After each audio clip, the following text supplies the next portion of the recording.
Guys,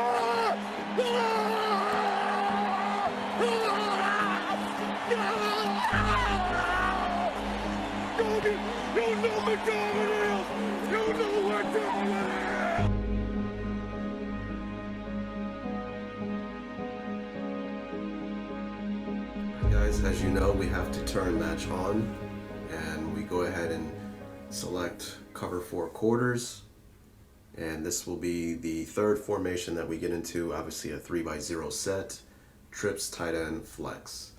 Okay, so a 3x0 set is different than a 3x1 set, because in a 3x0 set you have 3 receivers on this side and then you have the tight end on the opposite side. That's just the difference between the two.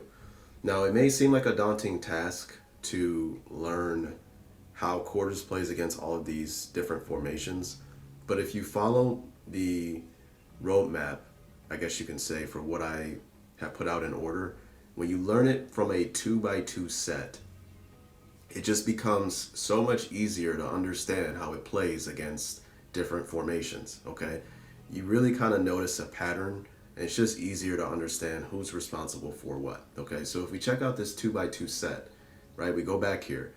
The way I look at quarters coverage, remember, it's a split safety coverage. So if you split the offense directly down the center, okay, we're playing really one defense on this side of the field and another defense on this side of the field. Now, granted, we're playing the same type of coverage on both sides. It's mirrored, but we can have different variants being ran on both sides of the field. Now, the reason why I threw this in here is because if you remember, what were the assignments in a 2x2 set? Well, you have this corner who's 1 to 2, reading 1 to 2 mod. Okay, if one goes deep, he takes them. If one stays underneath, then he looks for 2 on a vertical pattern to the outside. The safety, he's reading 2 to 1, right? If 2 goes deep, he takes them. If 2 stays underneath, then he looks to rob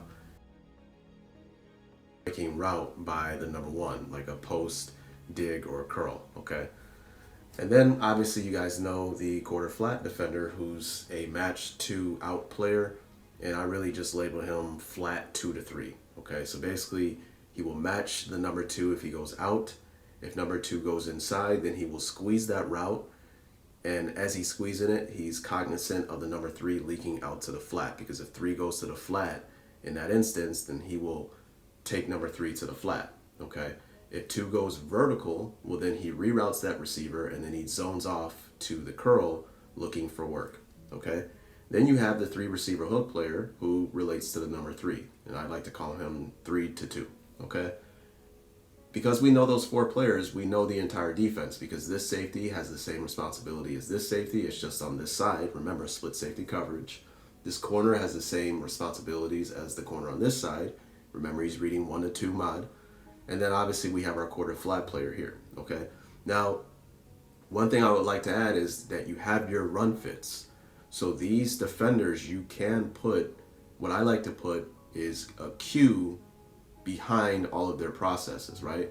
So like Q to 2 to 1, or Q to match 2 out to flat 2 3, right? 3 receiver hook player, Q to relate to 3. And what all that means is, at the snap of the ball, they are involved in a particular gap that they're responsible for in different types of runs. So they're reading the mesh point and the quarterback to see if it's a run. If it's a run, then they attack their gaps and do what they're supposed to do. If it's not a run, then they get to the next step in their process in regards to defending the passing games and their rules and assignments. Now, this is critical to understanding when we get to Palms coverage. It'll open up your understanding and why a defense may decide to play palms as opposed to quarters coverage, but we're not going to get into that in this video, okay? So the easiest way for me to see it is I just draw a circle where we have our matchups. So if you notice, we have a 3-on-2 deal on this side of the field. So you just draw a big circle over these 5 players. I know that these 3 are really responsible for these 2. It's just the easiest way for me to see it, okay? And then I draw a big circle over here because we get a 3-on-2 deal on this side of the field. Now, obviously, that's a shallow way of looking at it, but the way this transitions into the other formations, it makes it easier for you to understand who's responsible for what, regardless of the formation. So why don't we go over to trips, which was the second formation we jumped into. And this was part two. And if you noticed in part two, it wasn't as daunting as a task to understand what was going on, because we learned part one, and part one was an easy transition into trips, okay? Because a lot of the rules are the same. So remember that circle. You remember how I drew a circle over our corner, safety, and quarter flat player on the left side of your screen against the 2x2 set. Where here we are in trips, and we just draw that same circle, but we draw it over here, right? The corner is reading 1 to 2 mod. The safety is reading 2 to 1, okay? And the quarter flat player is the match 2 out, flat 2 to 3. It's the same thing, right? So we get a 3-on-2 deal over here. So then we get to the 3 receiver hook player, who's always the easiest one to tag in split safety structured defenses, because in middle of the field open defenses, he really always relates to the number 3, right? So it doesn't change in quarters defense. He's relating to the number 3, okay? If 3 in the trip set were to go inside underneath, then obviously you would want him to take him. Now, if 3 goes vertical, okay, he has a secondary defender to cap that route and take it, but the 3 receiver hook player wants to wall off the number 3 and carry him to that player in the secondary, okay? And he does this so the quarterback can't rip a quick throw to that player, because the player that's responsible for the vertical of number 3 has a ways to go to climb over the top of the tight end, okay? So your backside corner is MEG, and that's an acronym for man everywhere he goes. He's locked man-to-man on this defender, and he has to do this because of the overload that the offense presents in this formation by switching the 3-by-1.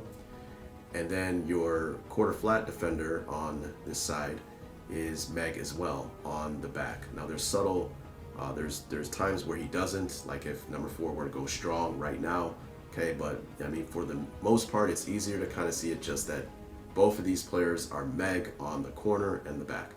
Now, you know, the subtle change in trips is that this backside safety is a poach strong player. He's really reading the number 3. If number 3 goes vertical, then he takes that route man-to-man. Now, if number 3 stays underneath, goes out, maybe a drag pattern, then he just poaches to the middle of the field for post control, okay? And that's that. I mean, we went over the 2x2 set, we went over the trip set, and again, don't forget, I just really think about it in where you can get your circle, where we get our 3-on-2s and our matchup, where we have a favorable matchup in numbers. So here we are, now we are in trips, tight end, flex, okay? And it just gets easier and easier to kind of understand who's responsible for what. Again, once you learn the 2x2 set. Now remember the circle, right? Well, there's nothing different from here. We're gonna put the circle over these 5 players, okay? So I probably can't get the circle right because it's the way it's designed on the PFG file, but if you can imagine it, it's just an imaginary box over these 3 players and these 2 players, okay? And what we learned from the first two videos, the corner, again, he's reading 1 to 2 mod, nothing changed, okay? The safety is reading 2 to 1. Okay, now he has some subtle changes here, but we'll get into that. And then your quarter flat player is the same thing. He's a match 2 out player, or I like to call him flat 2-3. Okay, so we can take a look at this really quickly, and then we can get on to the other guys. So again, this is getting just easier and easier to soak in. The corner is reading 1 to 2. Does 1 go vertical? Yes, he does. So I take him man-to-man, use the sideline as my help. Okay, the safety's reading 2 to 1. Does 2 go vertical? If he does, I take him. Okay, 2 goes vertical, so he takes him man-to-man, right? So if we were to flip this and have the number 1 go on an underneath route, right? The corner is reading 1 to 2. Remember, he's 1 to 2 mod, man on demand. Okay, so 1 is underneath, so I don't have to take him. So then I get my eyes on 2. And as you can see, the corner is now manning up the number 2 outside leverage. The safety was reading 2 to 1 in the same route combination. 2 goes vertical, so I take him. And that's why we get a double team there. The number 1 ran underneath, which allowed the corner to now bracket the number 2. Okay, so on the flip side of that, if number 2 goes underneath and 1 goes deep, well, the corner obviously takes that route deep. Now, where you got to understand is the safety will look to the number 1. Remember, he's reading 2 to 1, 2 goes underneath, so he doesn't take him. he will look for number one. If number one goes outside deep, then they just allow the corner to take that man-to-man using the sideline as his help, right? So then the safety can look for work and play inside, okay? However, if the number one were to run like a post in that particular situation, then the safety can definitely work to double team that post pattern. So now we can get to the quarter flat defender, okay? And again, his responsibilities really don't change, okay? He's going to read the number two. He's a match two out player, or I like to call flat 2-3. If number two, he can only go vertical, out, or in. It's really the only three options. He can go at different depths, right? If two goes vertical, he will reroute this receiver to help out his safety, who will have to take him on that vertical route, okay? If number two goes out, remember he's a match two out player, well then that's my responsibility. I will match that route and take him all the way, okay? If number two goes inside, he squeezes the route, cognizant of the number three going out, and that's what happens. Number three goes out, so he takes him. Now, if number two goes inside and number three doesn't come out, well then he actually matches the route and he squeezes the route until he's capable of passing him off to somebody else. It's a concept called match, carry, deliver, where you match a route, and if you match it, you carry it until you can deliver it to somebody else, okay? So if you match this route, as you see here, he matches it because he goes inside and number three doesn't go out. So he stays with him and he squeezes the route for as long as he can until he can pass him off to another zone defender. Theoretically, if no one is available for you to pass it off to, then you just stay with that route. But as you can see in those clips, the three receiver hook player was available, or the another player on the outside, okay? So in a route combination like this, remember his responsibilities. He's going to reroute the number two if he goes vertical, and then he zones off to the curl. And he's looking for a route to come into his area where he can actually man the route. So in this situation, the number two goes vertical, and then the outside drag comes into his zone. So then he squeezes on the route until he can deliver it to somebody else. So look at how easy that is. I mean, we understand the box, the circle, etc. So we always know what these guys are responsible for. So when we play quarters or palms, first thing I ask is, where is the circle in it? Kind of fills in or colors in the white space in regards to understanding who's responsible for what, okay? So we don't have much left, and I'll make it really easy on you.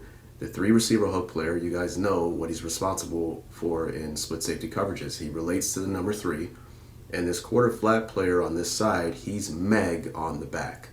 Okay, so remember, three receiver hook player, he's going to relate to the number three. He largely does the same thing he does in the 3x1 sets, and then your quarter flat player is Meg on the back. So why don't we go ahead and take a look at something really quickly, and then we'll finish out. So just like in trips, the three receiver hook player is not responsible for the number three going vertical, but he walls off the number three so he can pass him off to the defender who's responsible for the vertical of number three, as we saw there. So I'll show it again. We will wall off the inside of the number three as he climbs to go vertical, and we pass it off to the player responsible for the vertical.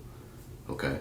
So in a route combination like this, if three stays underneath and inside, then the three receiver hook player really wants to match that route. Again, we are relating to the number three. Nothing really changes in regards to the formations for the three receiver hook player in quarters coverages, okay? Now, where it's kind of bugged here is when the number three goes out. Okay, if number three goes on like a deep out, notice how it didn't match it, but here he actually does, and he does it late. So again, that's Madden for you. That's one thing I don't like, when the three receiver hook player seems to have a lot of issues in these quarters coverages against certain routes. So he might be a prime candidate for you to user if your opponent is abusing some of the bugs here. All right, so we can take a look at the quarter flat. Remember, he's Meg on the back. Back is going to the flat. So wherever he goes to the flat. He just takes them man to man. Okay. Now on the flip side of this, let's put him on a wheel route. Same ordeal. He's going to man that route, and you notice he gets caught in the muck there on the tight end, but he's still man to man on that wheel pattern. So what really changed from 3x1 set to a 3x0 set like this, right? We still have the box on this side with the 3-on-2 deal.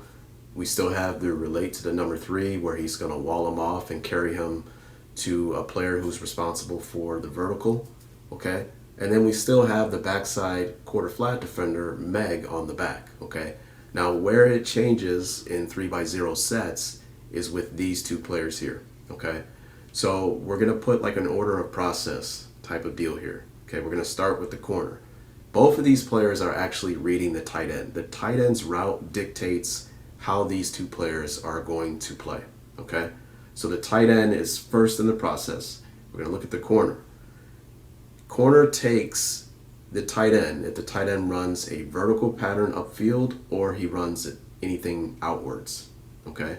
And then that ends his process. He mans that route, okay? The safety takes anything from the tight end that goes inside. So if he runs a drag, if he runs an in pattern, if he runs a deep in, then the safety takes them. And if you think about it, it really alleviates leverage issues, right? The corner is in better position to defend an out-breaking pattern for the tight end. And the safety, albeit it's not a major difference due to his alignment, he still has a better chance of defending an inside breaking route from his position as opposed to the corner. Now I make a movement with the safety, but I'll go over that pretty soon, okay? So again, first in their process, corner, I'll take him out and up. Safety, I'll take the tight end going inside, okay? Now, if you reverse that, what if the tight end goes inside, okay? If you go from the corner's eyes, what do I do if the corner, if the tight end goes inside, right? Because now the safety takes that route. It's basically called a cut. He's cutting the tight end inside for the safety.